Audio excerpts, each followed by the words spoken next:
Os planos de saúde perderam 910 mil clientes nos primeiros 6 meses deste ano, de acordo com dados da Agência Nacional de Saúde Suplementar, a ANS. Mais de 1.300.000 brasileiros deixaram de ter planos de assistência médica entre março do ano passado e março deste ano. Para falar sobre uma possível crise dos planos de saúde no Brasil, conosco no estúdio a advogada especialista em Direito Médico e da Saúde, Sandra Franco. Tudo bem, Sandra? É um prazer tê-la conosco no estúdio. O prazer é meu. Essa crise, ela realmente existe? Existe sim. E a que você atribui? Bom, a conjuntura econômica, sem dúvida, é o principal fator, né? Houve muitos novos usuários em razão de uma política econômica favorável no país. Então, pessoas que antes não tinham possibilidade de adquirir planos de saúde passaram a ter como um bem de consumo. Muitas pessoas foram demitidas dos empregos e vários desses planos, eles são empresariais. Então, eram benefícios que esses trabalhadores possuíam. Essas pessoas sem emprego, portanto, sem renda, elas não têm como manter esses planos. E muitos porque foram demitidos e muitos porque simplesmente não conseguem mais pagar em razão de outras despesas que possuem e outras dívidas que fizeram. E aí, Sandra, como é que isso impacta o sistema público de saúde? É muito interessante porque o sistema de saúde já é superlotado, ninguém tem dúvida a respeito disso. Nós temos filas para especialistas, filas para exames, filas para atendimentos no dia a dia, horas de espera. E esse quadro, a tendência não é que ele piore, mas que ele continue, no mínimo que ele continue. Porque essas pessoas que migraram para os planos de saúde e que voltaram para o SUS, e essas que estavam nos planos de saúde em razão de planos empresariais e agora estão obrigadas a buscar o SUS, vão ser mais uma massa que vai ficar na mesma fila de espera, que vai ficar na mesma expectativa de um atendimento, né? E qual que é a saída no caso das operadoras? Por exemplo, diminuir valor dos planos, enfim. Qual que é a saída? É um paradoxo, né? Economicamente falando, o rol de procedimentos com cobertura obrigatória, ele faz com que as operadoras tenham um custo, um custo em comparação a uma sinistralidade, e por cálculos atuariais é que eles chegam a um determinado valor. As operadoras já reclamam da margem de lucro, né? Então, eu acho que a tendência é oferecer menos serviços, né? Eu acho que ela não pode mudar o rol de cobertura obrigatória, mas ela pode diminuir a rede credenciada.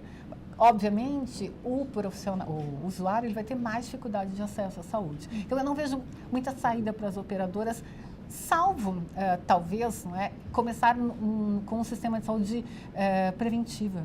Isso poderia fazer com que muitos usuários, os usuários dos planos de saúde privada, deixassem de utilizar os serviços. Então, eles mantivessem os seus planos, mas não utilizassem os serviços em razão de uma campanha pró-saúde, não pró-doença, né? Mesmo porque, Sandra, o descredenciamento já vem acontecendo há muito tempo, né? As operadoras já descredenciam hospitais e clínicas mesmo quando tinha muitos usuários, né? E mesmo já clínicas, isso, né? E mesmo a iniciativa dos próprios profissionais ou das próprias clínicas, em razão de um baixo valor de remuneração. Então, eles são obrigados a fazer muitos atendimentos, um grande número de atendimentos, para que haja um valor satisfatório, uma margem de lucro, inclusive. Então, chega um momento em que o próprio médico percebe que um atendimento particular não vale a pena. Vale mais a pena do que fazer 5 consultas, por exemplo, pelos planos de saúde.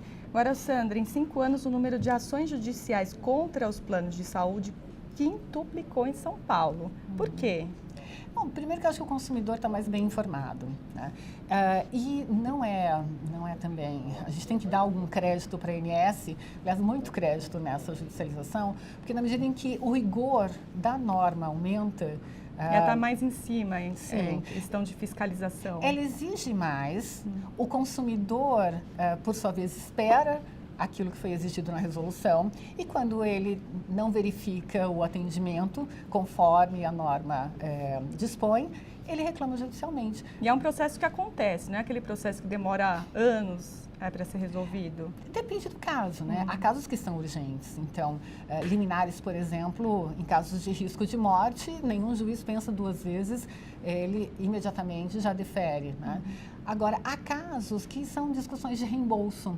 Uma discussão de reembolso, a depender do valor, ela vai demorar um pouco mais de tempo. Né? E essas são as principais reclamações? Que outras que aparecem aí?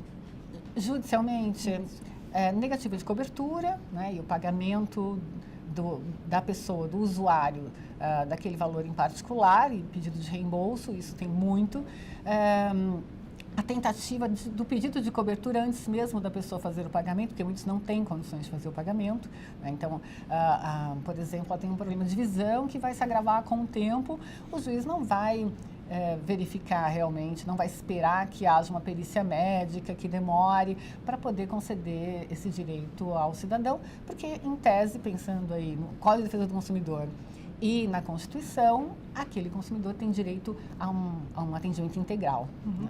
Você acha que hoje, o que você acha que deve mudar nessas questões todas? Você acha que a ANS já está mais em cima das operadoras? Você acha que caminha para um futuro melhor, tanto para as pessoas como para as operadoras? O que você acha? Eu não sei se para um futuro melhor, né? Porque com essa ideia há pouco lançada pelo novo ministro, de que deveria haver planos de saúde governamentais e populares, eu vejo um retrocesso em relação à lei. Né? Então, a ideia dele seria oferecer menos procedimentos, então, abaixo do rol de procedimentos de cobertura obrigatória, e ter um valor inferior numa prestação, uma prestação mensal, né?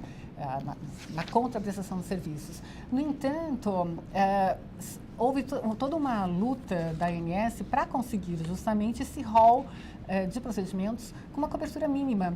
Então, é estranho que o próprio governo, que criou a autarquia, né, sugira que possa haver um outro plano que vá fazer menos procedimentos do que ele, através da sua agência, já exige. Então, assim, eu acho que é um imbróglio para os planos de saúde. Eles não podem cobrar menos se não diminuírem o rol não é permitida a diminuição. Então, acho que a administração vai ser, vamos cuidar desses usuários atuais para não perder mais. Acho que a saída seria essa mesmo. Ok, Sandra, obrigada pela entrevista. Muito Boa tarde obrigada pela você. presença.